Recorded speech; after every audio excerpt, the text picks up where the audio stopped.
Merci beaucoup. Bonjour, Monsieur le Premier ministre. Je suis Mamadou Diadie Sako, promoteur, directeur général de la radio-télévision Futur Média. Vous l'avez dit, vous êtes le Premier ministre d'un gouvernement issu de la rectification. Et tous les Maliens aujourd'hui savent que votre gouvernement est pleinement dans la refondation aussi. Mais ce que mes auditeurs et mes téléspectateurs m'ont demandé, c'est de clarifier la position de notre pays par rapport à la CEDEAO, de clarifier notre position par rapport aux partenaires historiques qui nous a largués en plein vol. Heureusement qu'on a un président colonel parachutiste et un premier ministre parachutiste. Et le 4 juin passé, tous les Maliens avaient le regard vers Accra et le stade du 26 mars. Heureusement pour nous, le jeune brillant ministre de la Jeunesse et des Sports nous a quand même offert cette victoire. Mes auditeurs m'ont chargé de vous féliciter et de vous remercier. Mais depuis le 4 juillet, on n'a pas entendu trop de commentaires par rapport à ce sommet et on se pose beaucoup de questions. Qu'est-ce qui va se passer le 3 juillet et qu'est-ce qui pourra se passer même le 3 août? Alors, théoriquement, c'est une question par personne, hein, donc je demande aux confrères de bien vouloir en tenir compte. Ousmane Mohamed. Monsieur le Premier ministre, parler de l'aménagement peut nous amener à faire un récit long. Mais je veux faire abstraction de tout ça. L'aménagement, aujourd'hui, va amortir le dernier mandat, qu'on appelle le mandat 2384. Maintenant, tout de suite, avec tout ce qui se passe, avec tout ce confusionnisme autour de l'aménagement, est-ce que le Mali va renouveler le mandat de l'aménagement dans quelques jours? Bonjour, moi c'est Seydou Oumar Traoré de Radio Baouli FM. Nous assistons, Monsieur le Premier ministre, ces derniers temps à une intensification des axes de la coopération bilatérale avec la Russie au moment où nous chassons la France colonisatrice. Pourquoi ce choix de la Russie et à quoi le peuple doit-il s'attendre? Monsieur le Premier ministre. Merci bien. Vous savez, les aigles, je devrais commencer par les féliciter. Je pense que ces dernières années, ça aussi, ça fait partie des acquis de la rectification de la transition. Nous partons. Les aigles sont des acteurs clés qui rectifient aussi la trajectoire de la transition. Nous volons de victoire en victoire. Il y a quelquefois des déceptions, mais globalement, ils donnent l'espoir aux Maliens. Je leur dis, redonne l'espoir aux Maliens. Je voudrais les saluer, les féliciter, les remercier, avec en tête leur ministre. Vous savez, l'État a fait de gros efforts. Le stade du 26 mars, il y a 1 an, 2 ans, était en passe d'être déclassé pour ne plus tenir des matchs internationaux. Aujourd'hui, les plus grandes fédérations internationales sont venues, ont vu, ont apprécié ce qui a été fait. Est-ce que vous savez que c'est sur les économies en matière de réduction du train de vie de l'État que près de 10 milliards ont été investis? C'est sur ces économies de réduction du train de vie de l'État que 50 milliards ont été investis pour renforcer l'outil de défense, renforcer à 70 milliards. Est-ce que vous savez que c'est sur l'économie sur les trains de vie de l'État que 5 milliards ont été investis dans le système de la santé, que 2000 écoles ont été réhabilitées dans le système éducatif, que 5 milliards sont en train d'être investis pour les infrastructures routières, que 5 autres milliards sont en train d'être investis pour d'autres activités. J'ai dit ça au passage, ce n'était pas le sujet, mais c'était important à dire parce que Souvent, c'est bon de dire qu'est-ce que ce gouvernement est en train de faire. Et ces économies, c'est quoi? C'est en rationalisant les dépenses, en diminuant les missions, en regardant partout où il y a des niches où on peut économiser. Pendant ce temps, des centaines et des centaines de milliards sont laissés, le gouvernement y renonce pour jouer sur les produits de première nécessité. Des centaines et des centaines de milliards. C'est pour cela que malgré l'embargo, nous ne sommes pas les moins lotis. Il y a des pays autour de nous où les gens, toute la journée sont en ville, il y a les vidéos qui circulent, je n'invente rien. Au Mali, peut-être il y a de l'inconfort, d'une façon générale, mais il n'y a pas de pénurie qui font que tout est bloqué. Ce n'est pas arrivé au Mali encore. Toutes choses égales par ailleurs. Toutes choses égales par ailleurs. À la date d'aujourd'hui, tous les produits de première nécessité, leurs prix sont les plus bas au Mali que dans tous les autres pays de la sous-région. Toutes choses égales par ailleurs. Et malgré l'embargo, je viens de dire, malgré que depuis 2 ans, nous n'avons pas d'appui budgétaire. Vous savez qu'on a mis dans la tête des Africains que sans l'aide budgétaire, on n'existe pas. On ne peut rien faire. Certains ont même dit, je crois, dans des médias sociaux, que le gouvernement ne tiendra pas 10-15 jours parce qu'il n'y a plus d'aide budgétaire. Ça, c'est été dit en janvier. C'est pendant cette période-là que nous avons augmenté les salaires de 204 milliards, que nous avons équipé notre armée plus que les 20-30 dernières années réunies. Aujourd'hui, nous avons une armée qui s'équipe, qui recrute, qui forme, qui mène le combat. Généralement, les armées s'équipent, se préparent des années avant. Mais nous, notre armée, des circonstances historiques lui ont imposé cette façon de faire. Elle y fait face avec honneur et dignité.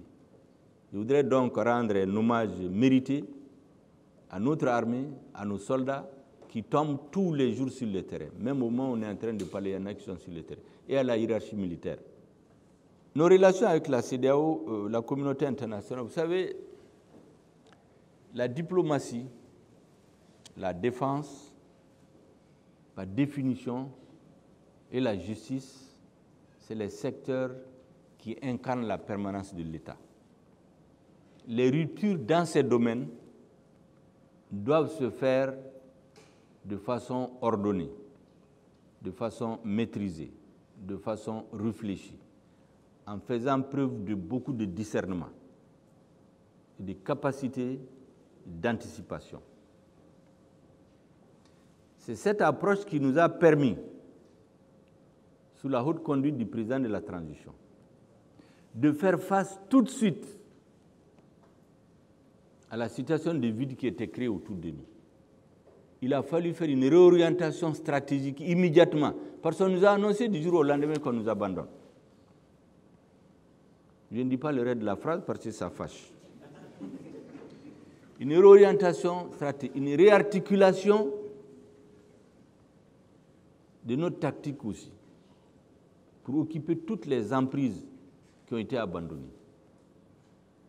Je viens de vous dire ce que l'armée vivait, ce que le peuple vivait, comme drame, comme amertume. Quand on ne peut même pas acheter des lunettes à vision nocturne pour notre armée, quand des avions destinés à transporter les soldats sur le front, à transporter des malades, à transporter même d'autres civils, nous achetons cash. L'avion est bloqué pendant plus d'1 an. Qu'est-ce qu'on fait? Soit on reste, comme j'ai dit, le malade est là, Mali. Il a une maladie diagnostiquée depuis 2012-2013 qui a atteint une partie de son corps. On lui prescrit, le docteur communauté internationale avec un pays en tête lui prescrit un médicament prévu de le guérir dans 2 ans.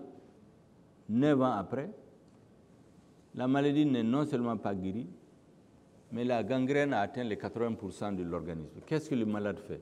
Ou bien il se résigne, il attend la mort, ou bien il décide de changer soit de médecin, soit de prescription, soit de posologie, ou le tout ensemble.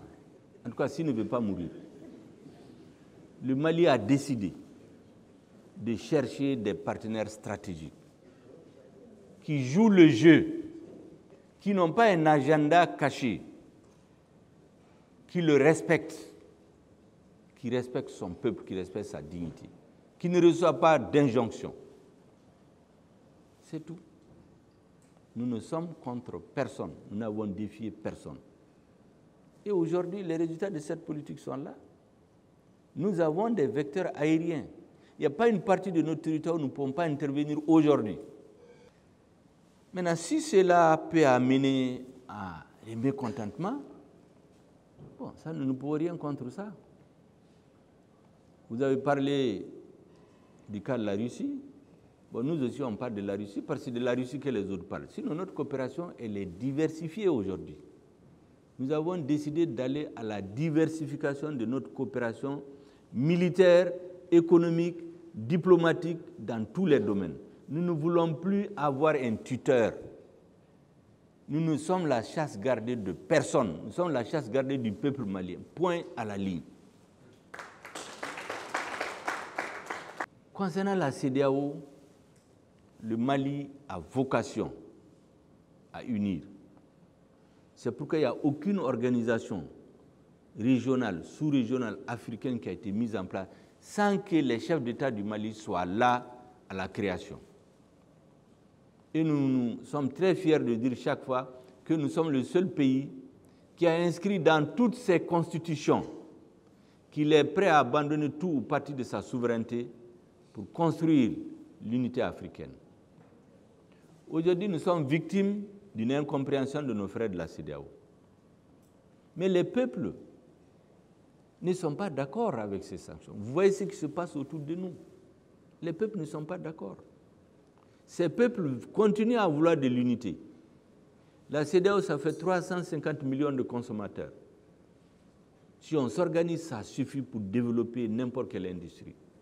La circulation des personnes et des biens, c'est des horizons que ça ouvre pour nos opérateurs économiques. Pour notre pays, on est plus fort quand on est ensemble. Aujourd'hui, il y a des blessures que nous subissons. Il y a même des tentatives de nous humilier. Mais vous savez, ce n'est pas sous la colère qu'on lève ces défis. Sauf si les conditions nous l'imposent et que l'histoire, les peuples maliens et les peuples africains témoigneront du fait que la responsabilité ne vient pas du peuple malien. Avant cela, faisons confiance au président de la transition. Il abat un travail énorme. Faisons confiance au chef d'État de la sous-région. L'embargo a été pris avec un certain état d'esprit, qui a changé aujourd'hui, je crois.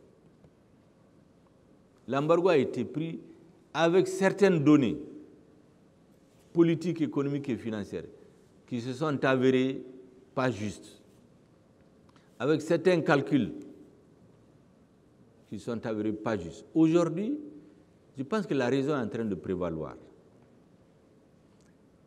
Personnellement, jusqu'à preuve du contraire, je continue à être raisonnablement optimiste. Faisons confiance au président, faisons confiance au chef d'État de la CEDEAO pour comprendre l'intérêt supérieur du peuple malien et des peuples de la CEDEAO. Vous avez cité la France. Vous savez, les relations avec la France se sont dégradées, pas de notre faute. C'est les dirigeants français, les premiers, qui ont décidé de façon unilatérale, sans prévenir, qu'ils arrêtent les opérations militaires avec notre pays, alors qu'on avait un accord. À partir de ce moment, nous n'avons pas d'autre choix que de chercher à combler ce vide. C'est les dirigeants français qui ont continué à nous donner des injonctions, à nous parler avec un ton injurieux. Nous n'avons pas accepté cela. J'ai toujours dit que les peuples ne sont jamais ennemis. C'est souvent les dirigeants, par leur comportement, leur façon de faire, qui donnent le sentiment qu'on est en conflit. Nous, on ne peut pas être en conflit avec le peuple français.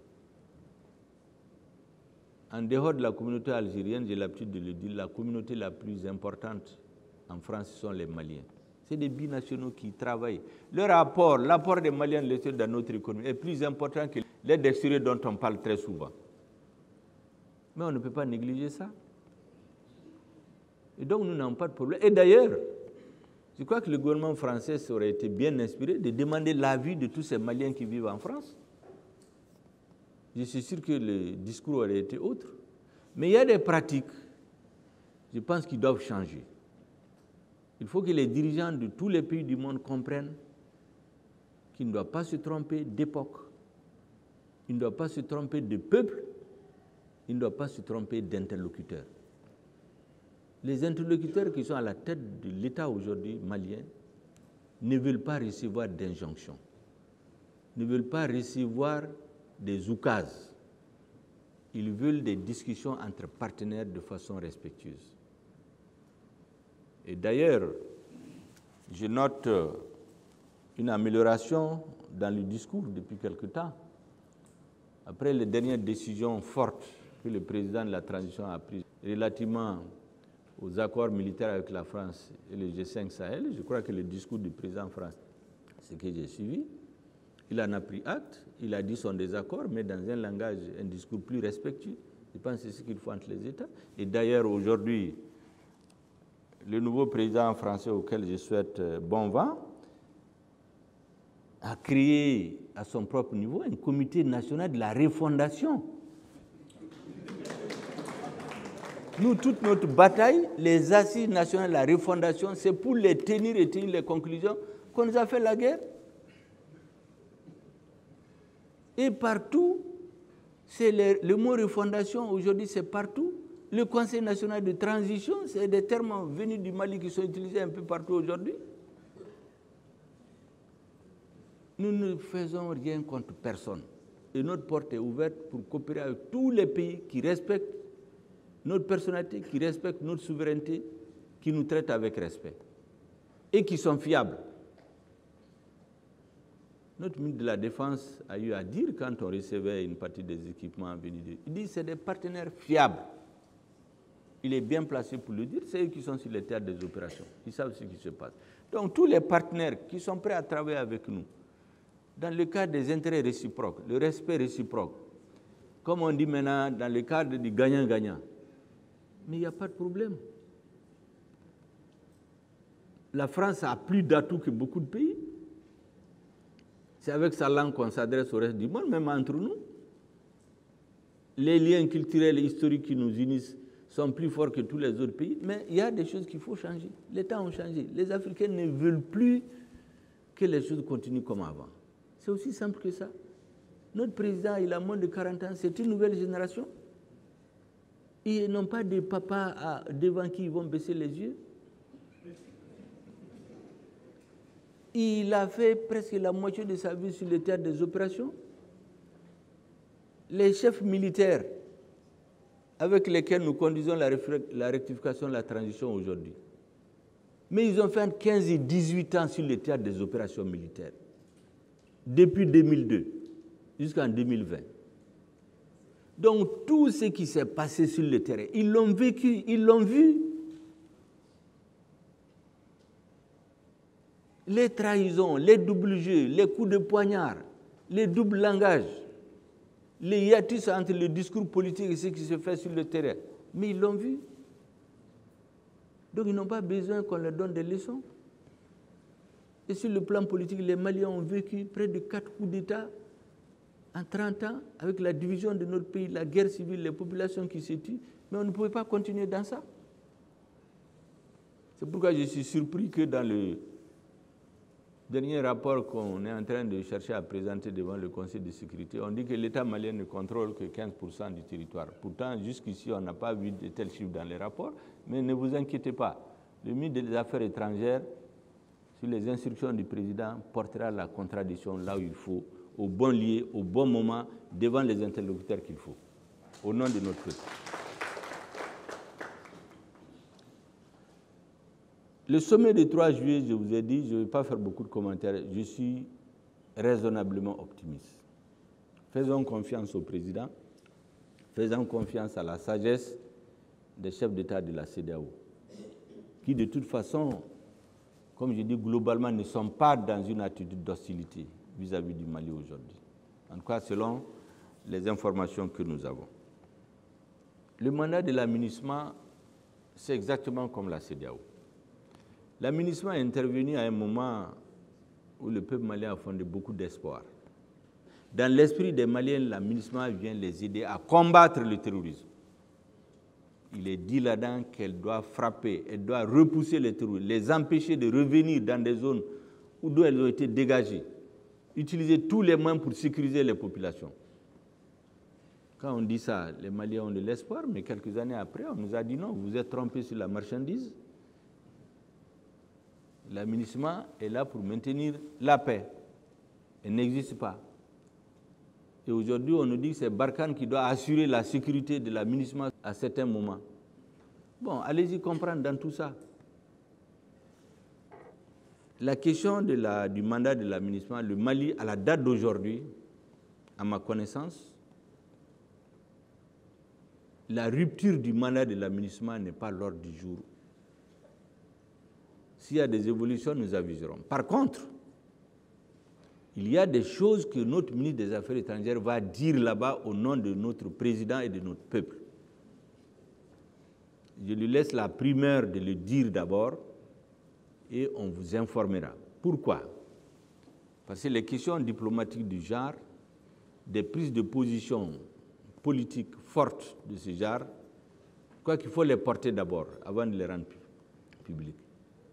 Mais le renvoi de la MINUSMA du Mali, la rupture avec la CEDEAO au 10 juin 2022 ne sont pas à l'ordre du jour. Mais il y a des articulations nécessaires. Il y a des clarifications à faire. Il y a des choses qui ne sont plus acceptables. On ne peut pas accepter, par exemple, qu'un pays sous le couvert de la MINUSMA vienne espionner notre armée. On ne peut plus accepter ça. Et d'autres choses, je laisserai au ministre des Affaires étrangères de les rendre publiques. Ensuite, nous ferons la communication nécessaire là-dessus. La coopération avec la Russie, on a voulu l'interdire à un moment donné. On nous a menacés. On a même dit aux Russes qu'ils n'ont rien à faire au Mali. J'ai dit aux diplomates qui ont tenu ce discours, j'ai rencontré certains à New York et après en transit à Paris, que le Mali n'est la chasse gardée de personne. C'est la chasse gardée du peuple malien. Point à la ligne.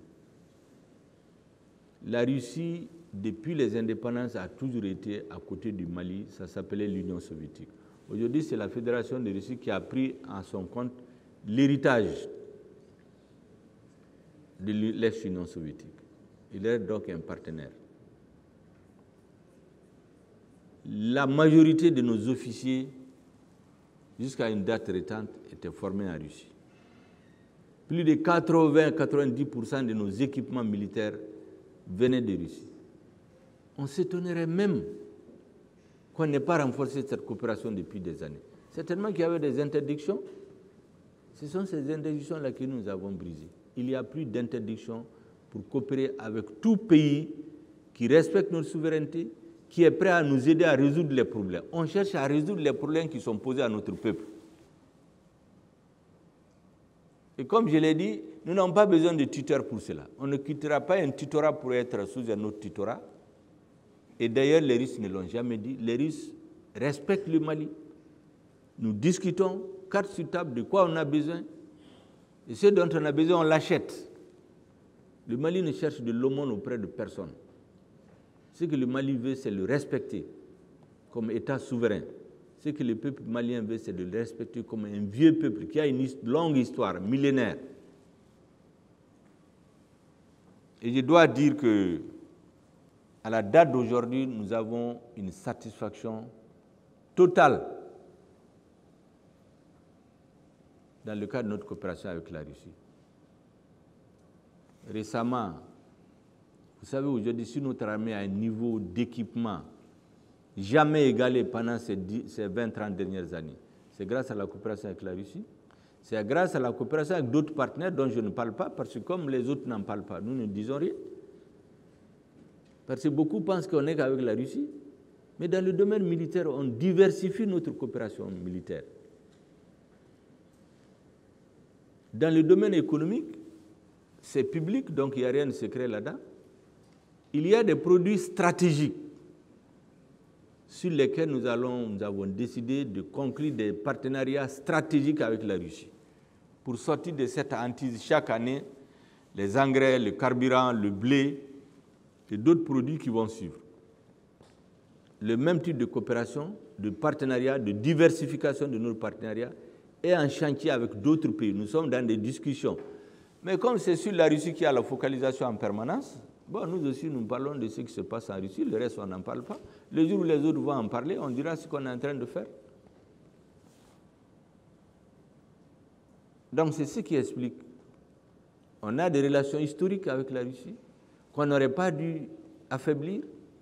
Ensuite, aujourd'hui, la Russie nous a ouvert les bras lorsqu'on a été abandonné. Aujourd'hui, la Russie est proactive. Notre délégation a quitté il y a quelques semaines. Moins de 10 jours après, il y a une délégation russe qui est venue, qui a négocié avec tous les ministres concernés. Nous avons signé des accords de coopération. Et les résultats vont être visibles dans les semaines et les mois à venir. Voilà ce que je peux dire à ce niveau. En bref, nous n'avons pas d'ennemis. Comme tous les États, nous avons des amis. Les amis, c'est ceux qui nous respectent. C'est ceux avec qui on peut coopérer comme partenaire dans le cadre du gagnant-gagnant.